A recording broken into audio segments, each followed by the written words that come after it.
Hello. So what is vicarious traumatisation and why is it important to know about it?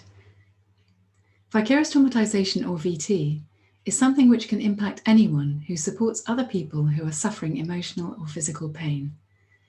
VT can affect people in many different roles, from medical staff to the police, social workers and therapists, family members caring for loved ones, and even criminal lawyers.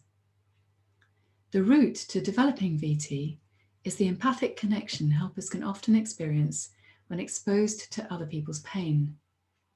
How our mind and body react when we empathically connect with suffering is the key to VT. There is more about empathy's role in VT in the About Empathy page on the website. Unfortunately, VT isn't widely known about, and its impact is often mistaken for other things, especially burnout. So it's helpful to clarify what VT is and isn't. Burnout is exhaustion from doing too much for too long and can be felt by anyone in any job because burnout has nothing at all to do with empathy.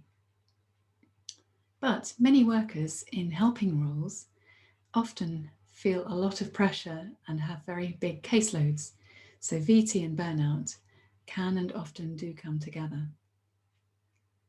VT is not secondary trauma either, which can arise from witnessing one-off traumatic events, like a serious car crash.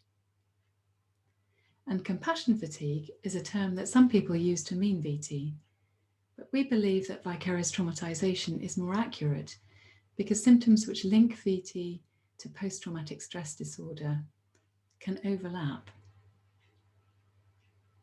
Another link to PTSD is how two people can experience the same traumatic event, but only one will develop PTSD.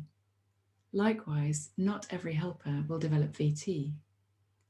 So what increases the risk?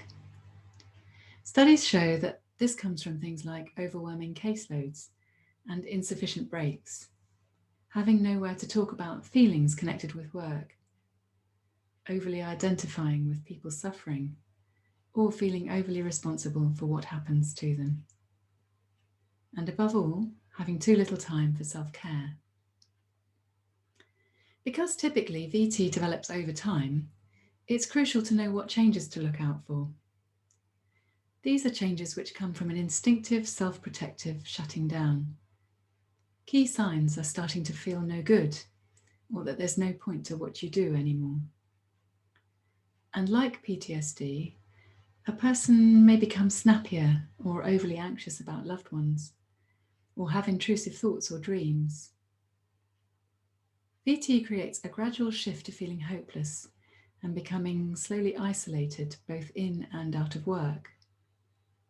So helpers and helping organisations really do need to know about VT so that anyone experiencing it can get the right support to help them fully recover, and to prioritise the time and resources for developing support and self-care which are known to help mitigate the impact of VT. The good news is that what helps VT also helps burnout. Understanding about VT and treating resilience building as an essential thing for helpers rather than an extra enables everyone to stay well and to keep on helping, which is a win-win. Our aim is to provide information which will really help people to do just this.